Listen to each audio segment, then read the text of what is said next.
A sharp-tongued joke, a heavy blow aimed at First Lady Melania Trump. But she never expected that, within seconds, Donald Trump would turn the tables right on live television. Welcome to Brian's Stories. If you enjoy videos that expose the media's hypocrisy and want to stay updated on the most unmissable moments in politics, make sure to like this video and subscribe to the channel so you don't miss out on the latest content. Today's story will shock you. A liberal host thought she could trap Donald Trump, but in the end, she was completely outmatched, live on air. Let's dive into what happened in the world of American media. Lindsay Moore, a familiar name. She's a well-known host with a sharp-witted style, unafraid to provoke, and always ready to take jabs at conservative figures.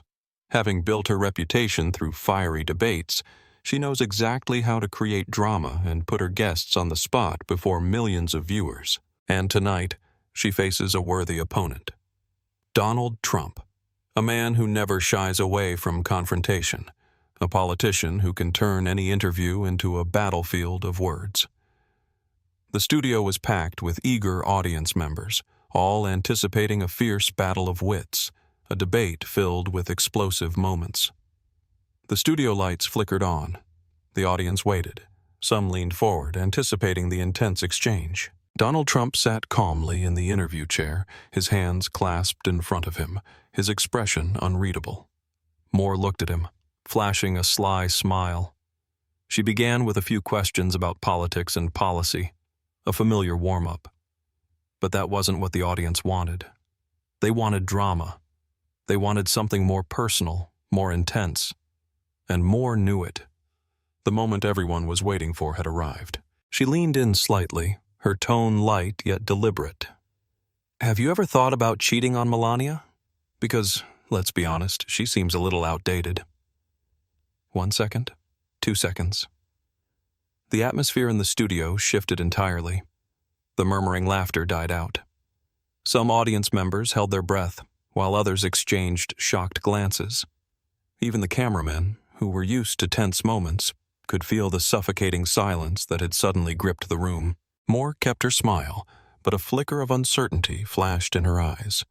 She had gone too far, and she knew it. Trump didn't answer immediately.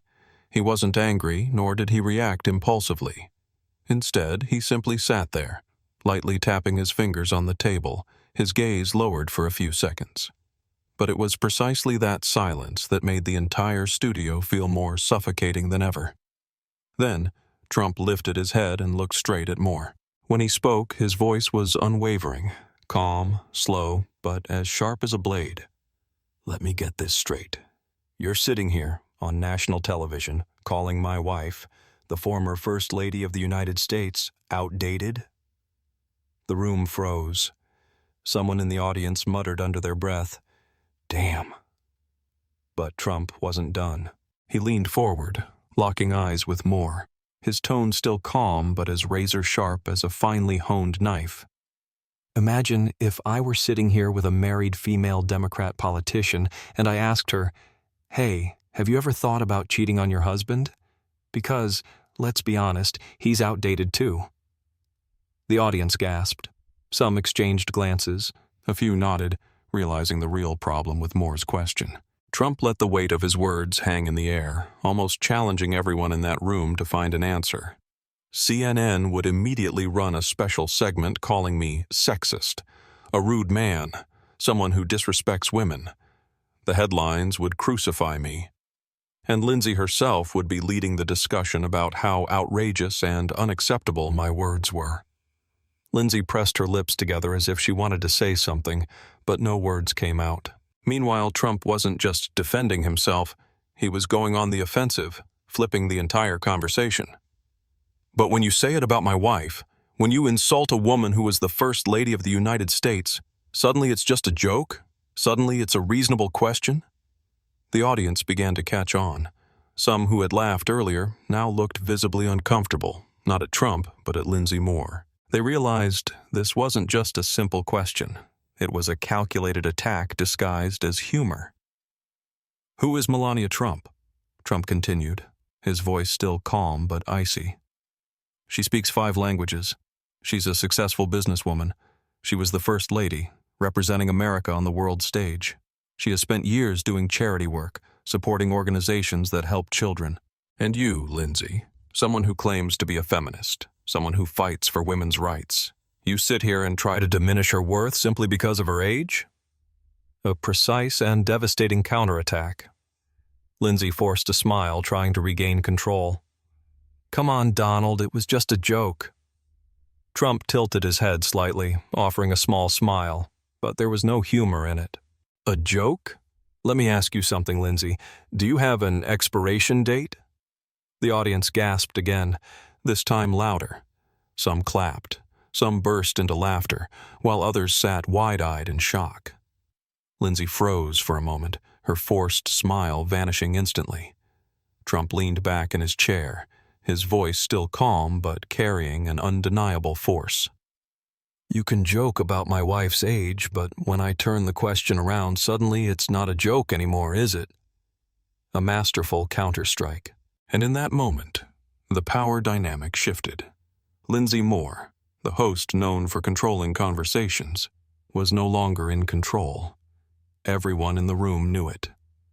More importantly, she knew it. This wasn't just another debate. It was a moment that America would remember. Trump didn't just defend his wife. He flipped the entire game, exposing the media's hypocrisy on their very own stage.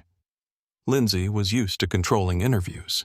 She had built her career by provoking, by putting guests in difficult situations, forcing them to react exactly how she wanted. But this time, things didn't go according to her script. Trump didn't get angry. He didn't lash out with a simple rebuttal. Instead, he flipped the chessboard and forced Lindsay to confront her own logic. Do you have an expiration date? Moore was no longer smiling. She blinked, shifting slightly in her chair as if she had just been pushed into a defensive position with no way out. The audience stirred. Some laughed loudly, while others exchanged glances, waiting to see how Moore would react. But she had no immediate response, and Trump knew it. He leaned back comfortably, but his gaze remained sharp. If we're talking about outdated women, then I guess that applies to you too, doesn't it? Lindsay frowned, trying to force a slight smile, but something was clearly wrong. How can you compare the two? She protested. I was simply pointing out a reality. Powerful men tend to prefer younger women. I was just asking a question based on that. Trump nodded. So, you believe that powerful men should always seek younger women? His voice was calm but piercing. Moore quickly shook her head.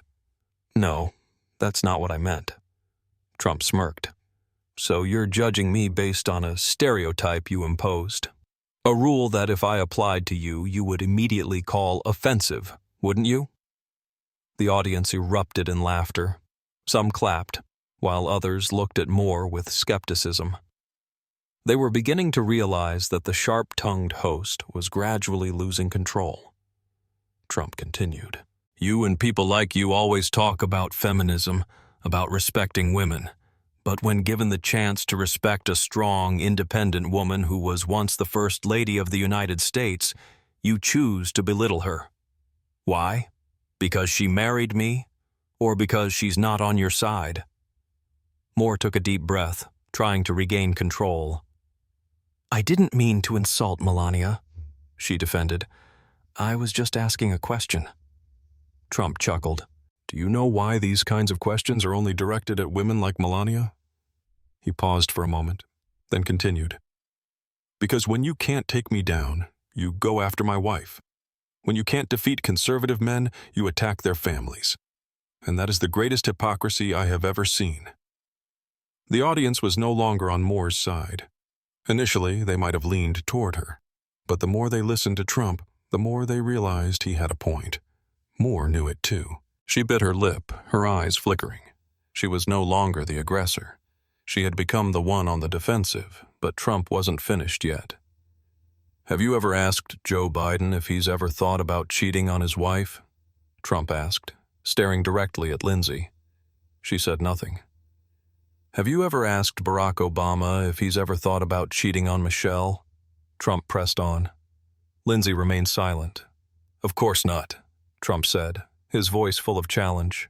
"Because if you did, you'd be criticized instantly. But when that question is aimed at me, when it's aimed at Melania, suddenly it's just a joke. Suddenly it's acceptable." The entire studio was shaken. Lindsay had nothing left to say. The atmosphere in the room had completely shifted. No more sarcastic laughter, no more smugness. Instead, the crowd had recognized the truth. Trump hadn't just countered, he had flipped the entire exchange on its head. Lindsay was no longer in control of the interview. She was being controlled.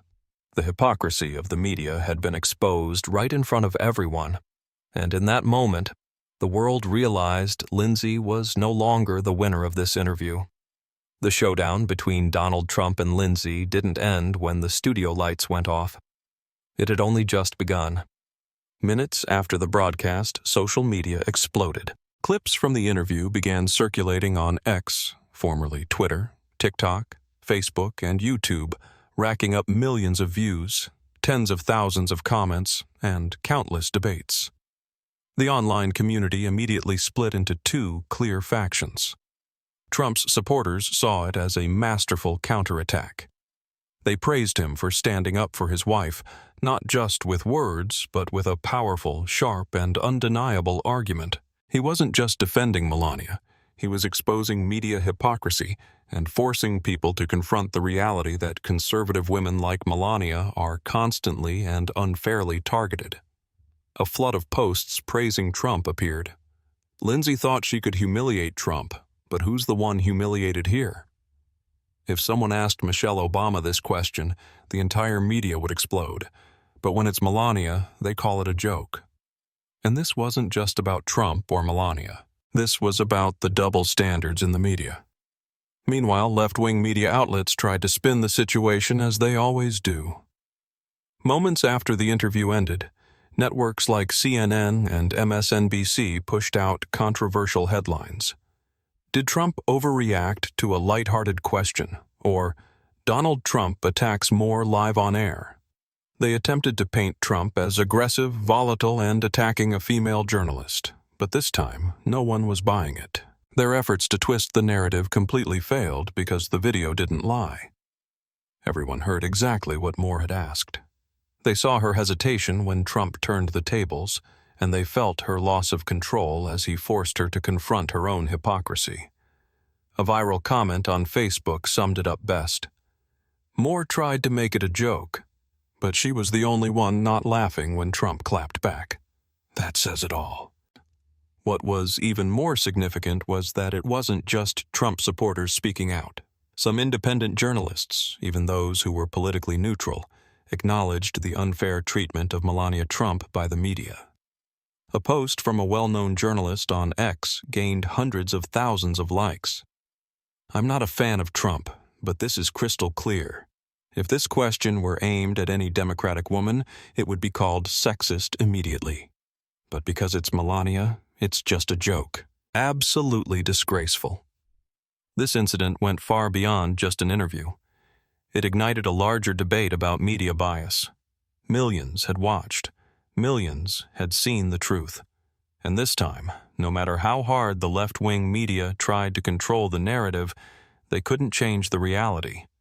Moore had failed spectacularly. Trump didn't just win the interview, he changed the conversation, and the world was talking about it. Moore once thought she could trap Donald Trump, that she could mock and provoke him into losing control on live television. But she never expected that she would be the one exposed, laid bare before millions of viewers.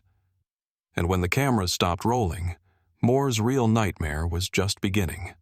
Immediately after the interview, a wave of backlash came crashing down on her, not just from Trump supporters but also from feminists, people she once stood alongside. They asked, "How could someone who claims to champion women's rights belittle a woman just because of her age?" Moore's question wasn't just deemed inappropriate. It was labeled anti-feminist, a blatant example of the media's double standards. The public pressure kept mounting, forcing even left-wing networks like CNN to admit that Moore's question was inappropriate and indefensible. But it didn't stop there. The network that aired Moore's show started feeling the heat. Sponsors were flooded with emails and boycott demands, urging them to take a stand. Would they tolerate disrespect toward women on national television? Some brands began pulling their ads from the program, and almost overnight, Moore became toxic, even to those who once supported her. Realizing she had lost control of the situation, Moore was forced to make a public apology. But the problem? No one believed her. Her apology lacked sincerity. It felt like a desperate attempt to save face rather than genuine remorse. She said, "In the heat of the moment, I asked a controversial question. I never intended to offend anyone, especially First Lady Melania Trump. I apologize if my words were misunderstood." But it was the phrase, "if my words were misunderstood," that enraged the public even more. Social media erupted. "She's not sorry for what she said. She's sorry she got caught." A real apology never starts with if. Moore thought she could fool everyone, but this time she couldn't. And then the inevitable happened. Moore disappeared from television. The network never made an official statement, but industry insiders whispered that she had been suspended or, worse, quietly let go. Regardless of the details, one thing was certain. Moore's career would never be the same. She had gambled everything on a showdown with Trump and lost it all. But perhaps the most bitter pill for her to swallow wasn't losing her job. It was realizing that she had become a victim of the very hypocrisy she once weaponized against others. This debate didn't end in the TV studio. It spread across the public sphere, serving as undeniable proof of modern media bias. Moore thought she could humiliate Donald Trump with a loaded question, but in the end, she was the one who lost control. Trump didn't just fire back. He forced us all to ask, why don't conservative women like Melania Trump receive the same protection from the media? Why do those who preach feminism readily tear down a woman simply because she's not on their side? And more importantly, when will society stop treating women as if they have an expiration date? This wasn't just a debate. This was a wake-up call. What do you think about this showdown? Drop your thoughts in the comments below. If you agree that the media should be fair to everyone, hit like. And if you want to stay updated on breaking news, controversial events, and unforgettable debates, subscribe now, and don't forget to turn on notifications so you never miss a video. Thanks for watching. See you in the next video.